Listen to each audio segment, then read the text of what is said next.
बेनमाजी की नजर पड़े घर में तो बरकत खत्म हो जाए। और जिस घर में 4 मर्द हो चारों बेनमाजी, 4 औरतें हो चारों बेनमाजी, ये सारे की सारे रात के 12-1-2 बजे तक फिल्में देखे, कॉमेडी चलाए, व्हाट्सएप यूट्यूब में लगे रहे और दिन के 10 बजे उठे, यहां तक कि फरिश्ता आया बरकत लेकर, फरिश्ता वापस हो गया। उसके बाद अमीरों के पास दौड़ के जाए कि कमाई है मगर बरकत नहीं है। कैसे बरकत होगी? हुजूर की हदीस है, जो फजर की नमाज छोड़ेगा उसके चेहरे का नूर अल्लाह छीन लेगा। जो जोहर की नमाज छोड़ेगा अल्लाह उसकी रोजी से बरकतें खत्म कर देगा। जो असर की नमाज छोड़ेगा अल्लाह उसके बदन से ताकत खत्म कर देगा। चाहे वह रोजाना सेब संतरा का जूस पीता रहे, वह बदन से ताकत खत्म हो जाएगी। जिसको आप देख सकते हैं आज 18 साल का जवान भी हिल रहा है, 25 साल का जवान का चेहरे गाल का गोश्त अंदर धंसा हुआ है, आंखें धसी हुई है। और बहुत सारे शादी से पहले नामर्द और हिजड़ा हो चुके हैं। मुश्तजनी ने, इस्लामबाजी ने, जिनाकारी ने, गंदी फिल्मों ने उसे नामर्द और हिजड़ा बना दिया है। दूसरे का क्या बिगाड़ेगा?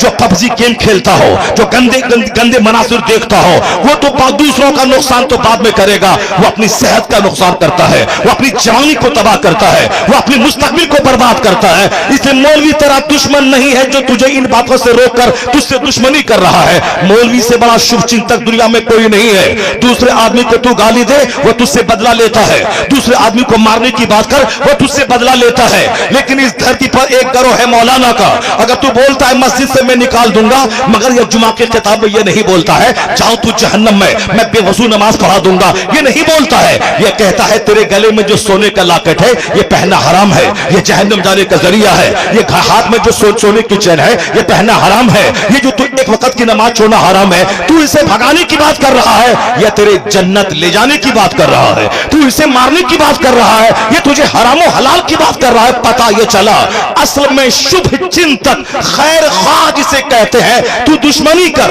इनकी जगह के खिलाफ हो जा, इसे भगाने की बात कर, मगर ये तेरे जन्नत जाने की बात करता है, तेरी सेहत की बात करता है, तेरी आबादी की बात करता है। तो गालियां सुनकर जो तेरी रहमत की दुआ करे, इस धरती पर न कोई नेता है और न कोई IAS ऑफिसर है। अगर कोई गिरोह है तो वो उलमा की जमात है जो गालियां सुनने के बाद भी तुझे जन्नत का रास्ता दिखाता है, तुझे जन्नत का रास्ता दिखाता है। ये वाहिद गिरोह है आलिमों का। इसलिए खिताब में कभी कोई तुम्हारे खिलाफ कोई बात नहीं करता कि तुम चाहे जैसे करो जाओ जहन्नम में, हमको उससे क्या मतलब है, नमाज छोड़ दो चलेगा, रोजा छोड़ दो चलेगा, ऐसी बातें कोई नहीं करता है। वो हमेशा हमारी बदनिगाह, हमारी बदअमली पे सरजनिश करता रहता है, तंबीह करता रहता है, बदअमली की तनकीद करता रहता है। तो मैं आपसे कहना चाहता हूं कि आज इन उलमा की कदर कम हो गई, इसलिए दुनिया की हवस हमारे दिल दिमाग में ज्यादा हो गई। और आज हमारे घर का सबसे कमजोर टॉपिक आखिरत है। मेडिकल साइंस का चर्चा है, क्रिकेट का चर्चा है, फिल्म का चर्चा है, डॉक्टर बनाने का चर्चा है, इलेक्शन जीतने का चर्चा है, जमीन खरीदने का चर्चा है, साहब शादी ब्याह का चर्चा है, अपनी बेटी को पढ़ा लिखा कर डॉक्टर बनाने का चर्चा है। कोई अपने घर में 1 मिनट भी बैठकर आखिरत की बात नहीं बोलता। कई लाख मुसलमानों की बेटियां मुशरिकों के साथ भाग गई, उसके जिम्मेदार ये बाप है जो अपनी बेटी को कभी आखिरत और जन्नत और ईमान का महत्व नहीं बताया।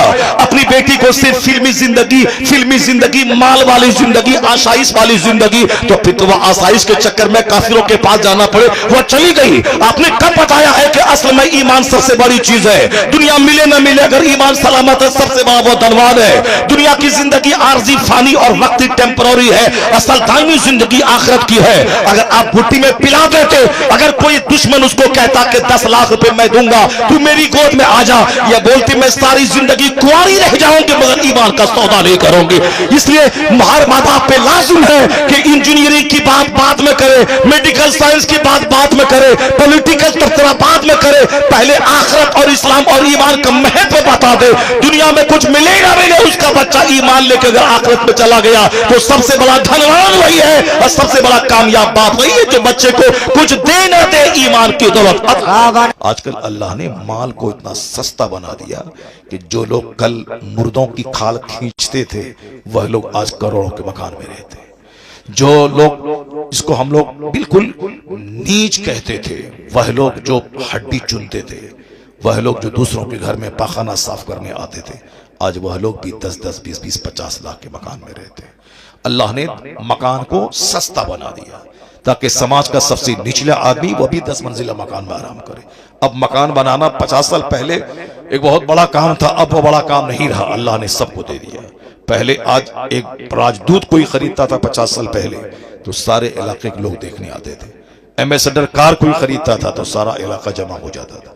लेकिन आज मैं अगर 10 करोड़ रुपए की अगर जागवार कंपनी की कार भी खरीदूं तो मेरा पड़ोसी भी देखने के लिए नहीं आता है, क्योंकि इतनी सस्ती हो गई है वो कार कि हर आदमी के दरवाजे पे है। तो अब भी आप बोलेंगे कि माल बहुत बड़ी चीज है, रुपया पैसा बोलता है, रुपया वाला ही सबसे ज्यादा इज्जत वाला है, रुपये वाले को आप इज्जत देंगे, सम्मान देंगे। जरा गौर से सुनिए, मैं एक आयत पढ़ता हूं कुरान करीम की।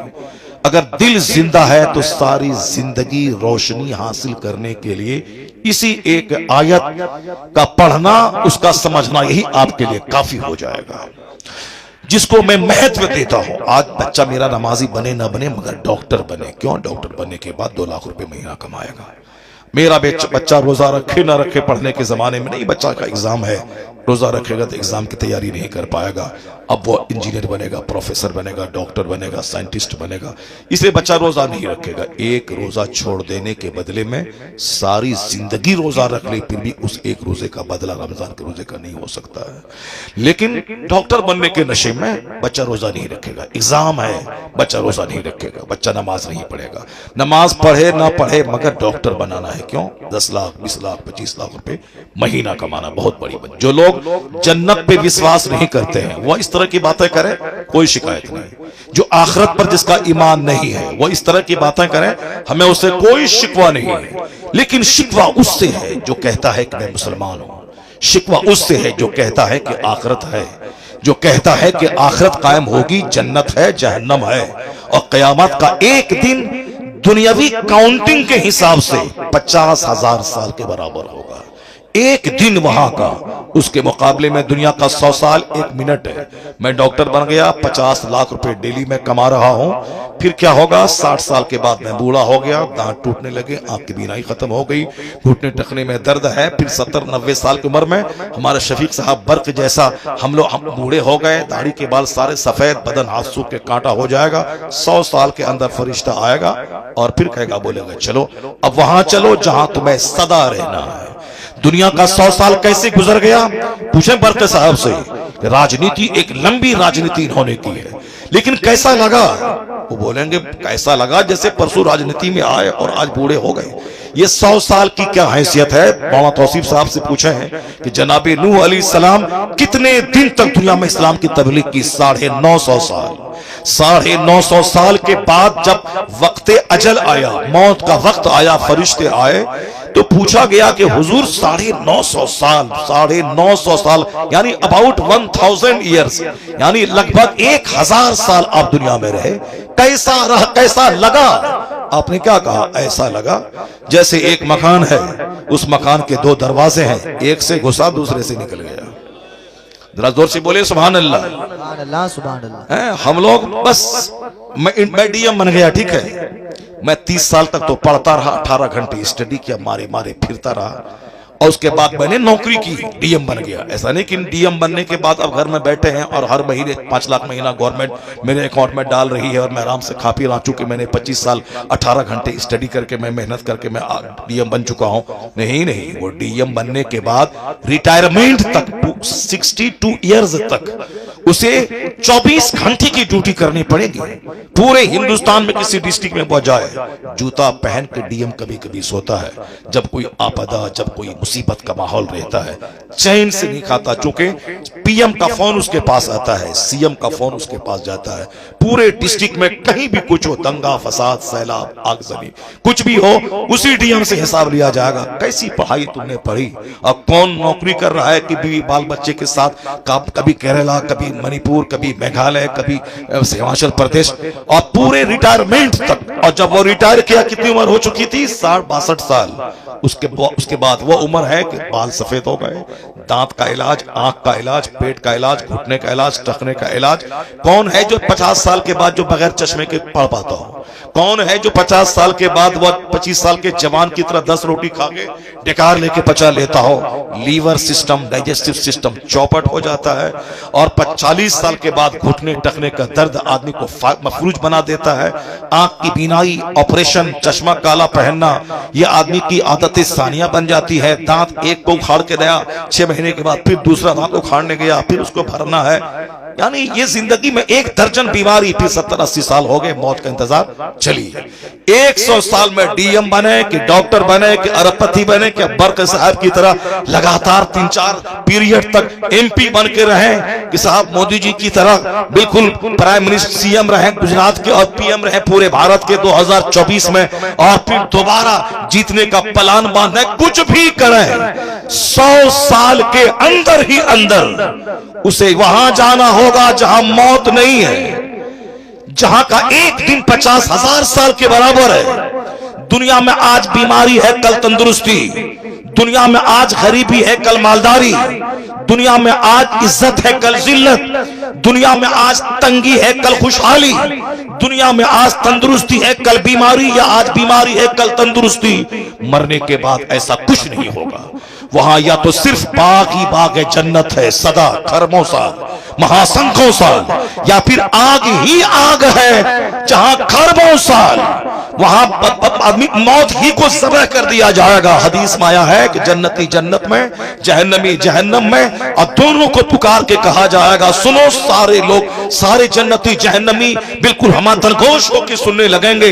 जन्नती इस खौफ से कहीं जन्नत से निकलने का आदेश तो नहीं होगा, और जहन्नमी इस उम्मीद में कहीं इस आग से रिहाई का परवाना तो नहीं मिलने वाला है। सारे जहन्नमी और जन्नती कान लगा के सुनेंगे फरिश्ता क्या कह रहा है। फरिश्ते कहेंगे, जन्नतियों तुम ईमान लाए, तुमने अच्छा काम किया, मुबारक हो, अब जन्नत में सदा रहो, ये नेमत तुमसे छीनी नहीं जाएगी। मौत को ज़बह किया जाता है, मुबारक हो कि अल्लाह ने तुझे जन्नती बना दिया। दुनिया में जवान है मगर बुढ़ापे का अंदेशा है। दुनिया में आज मालदार है, कल गरीबी का अंदेशा है। दुनिया में आज सेहतमंद है, कल बीमारी का एक खौफ दिमाग में हमेशा रहता है। आज नौकरी में हूं, नौकरी से सस्पेंड और डिस्चार्ज का एक इम्कान, एक चांस, एक अंदेशा हमेशा दिमाग में रहता है। जो बंदा दुनिया का कोई कहे कि मैं हर एतबार से परिपूर्ण हूं, उससे बड़ा पागल दुनिया में कोई नहीं है। क्योंकि दुनिया में फुलफिलमेंट अल्लाह ने रखा ही नहीं है, परिपूर्णता अल्लाह ने रखा ही नहीं है। क्योंकि जवानी के पीछे बुढ़ापा है, और सेहत के पीछे बीमारी है, इज्जत के पीछे जिल्लत है, मालदारी के पीछे गरीबी है, और जिंदगी के पीछे मौत की तलवार लटक रही है। इसलिए दुनिया में कोई बंदा सुखी रह ही नहीं सकता है। अगर कोई कहे कि हर एतबार से मैं सुखी हूं, उससे बड़ा पागल कोई नहीं है। क्योंकि बीमार पड़ना है, पांव में कांटा चुभना है, उसे गिरना है, पड़ना है, और हासिदीन का शिकार होना है। मैं खुश हूं, सारे पड़ोसी मुझसे जल रहे हैं, मेरी बेटी की शादी है, मेरा अपना भाई मुझसे बगावत कर रहा है।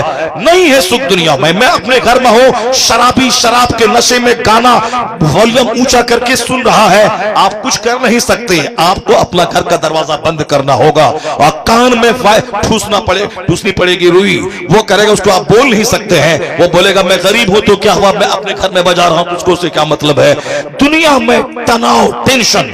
इसलिए जो ये चाहता है कि मैं हर एतबार से खुश रहूं, डीएम बनने के बाद, एसपी बनने के बाद, 50 मॉल बनाने के बाद, उससे बड़ा गधा कोई नहीं है। दुनिया में अल्लाह ने सुख रखा ही नहीं है। लता मंगेशकर जिसकी शोहरत इतनी कि दुनिया भर के लोग उसे जानते हैं, दौलत इतनी कि बंबई के पौष इलाके में करोड़ अरबों का घर, दुनिया के 100 से ज्यादा ममालिक का भ्रमण किया।